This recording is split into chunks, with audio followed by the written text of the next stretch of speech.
वन्य प्राण्यांकडून झालेली पीक नुकसान भरपाई 6,000 द्या, जनसुराज्य पक्षाची मागणी।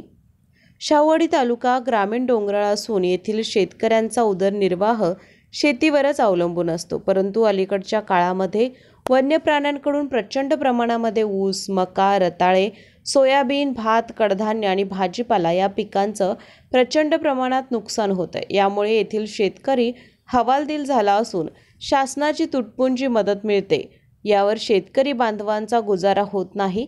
तरी तालुक्यामध्ये वन्य प्राण्यांच्याकडून प्रचंड प्रमाणामध्ये शेतीचं नुकसान होत आहे, तरी शेतकऱ्यांना गुंठ्याला 6,000 रुपये रक्कम भरपाई मिळावी यासाठी आज शाहूवाडी येथील परिक्षेत्र वन अधिकारी उज्ज्वला मगदूम यांना मागण्यांचं निवेदन देण्यात आलं। तसेच वन्य प्राण्यांमध्ये डुक्कर हा प्राणी फारच पिकासाठी उपद्रवी ठरत आहे, त्यासाठी सदर प्राण्यांचा तात्काळ बंदोबस्त किंवा त्यावर ठोस उपाययोजना राबवण्यात यावी। यावेळी बोलताना जनसुराज्य शक्ती पक्षाचे युवा तालुका अध्यक्ष ए.वाय. पाटील म्हणाले, सदरच्या मागण्या शेतकऱ्यांच्या मान्य झाल्या पाहिजेत। शेतकऱ्यांच्या शेत पिकाचे झालेले नुकसान तसेच वन्य प्राण्यांकडून मानवी झालेला हल्ला याबाबत विधानसभेत वारंवार आमदार डॉक्टर विनय कोरे यांनी तारांकित प्रश्न केलेला आहे। तसेच पश्चिम महाराष्ट्रामध्ये शेतकऱ्यांनी एकत्र येऊन सहकारी तत्वावर पाणी पुरवठा संस्था निर्माण केलेल्या होत्या, त्या महाराष्ट्र शासनाच्या कर्जमाफी योजनेतून या संस्था वगळण्यात आलेल्या होत्या, तरी त्या संस्थांच्या शेतकऱ्यांच्यावर प्रचंड असा अन्याय झाला होता। हा प्रश्न सावकर यांनी विधिमंडळात मांडला होता। या शेतकऱ्यांना परत कर्जमाफी योजनेत समाविष्ट करून त्यांना कर्जमाफी करून दिल्याबद्दल हा यशस्वी प्रयत्न सावकर यांच्या माध्यमातून यशस्वी झालेला आहे।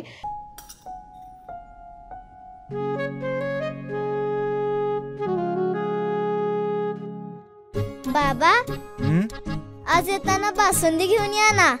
अगं, कालच आपण आईचा वाढदिवस होता म्हणून आणली होती ना। ऐकलं, गोकुळची बासुंदी पुन्हा खावीशी वाटतेय। खरं सांगू, मलाही खावीशी वाटतेय।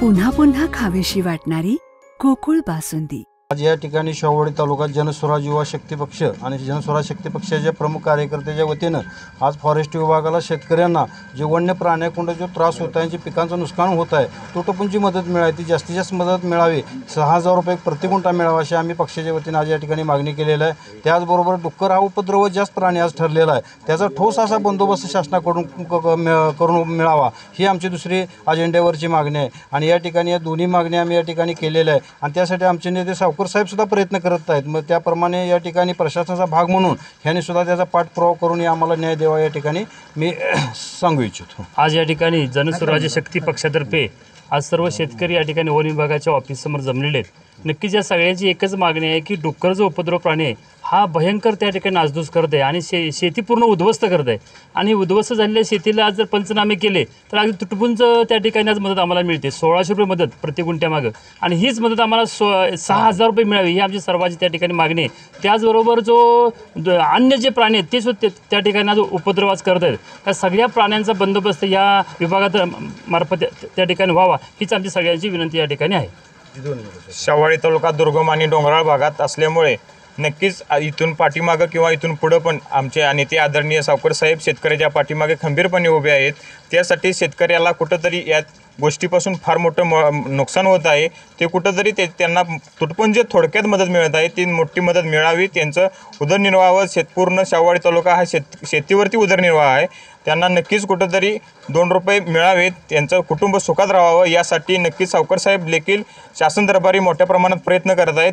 त्यामुळे आम्ही त्यांच्या नेतृत्वाखाली आज वन विभाग या ठिकाणी यांना निवेदन देत आहे। यावेळी जनसुराज्य पक्षाचे युवा अध्यक्ष ए.वाय. पाटील, माजी जिल्हा परिषद सदस्य विजय बोरगे, माजी पंचायत समिती सदस्य अमरसिंह खोत, युवा नेते युवराज काटकर, युवराज पाटील करंजफेन, माजी सरपंच कृष्णा पाटील, नामदेव पाटील, दत्ता भोसले, स्वप्नील लाड, स्वप्नील घोडे यांच्यासह जनसुराज्य पक्षाचे बहुसंख्येने कार्यकर्ते उपस्थित होते। KK न्यूजसाठी मलकापूर प्रतिनिधी रोहित पास्ते।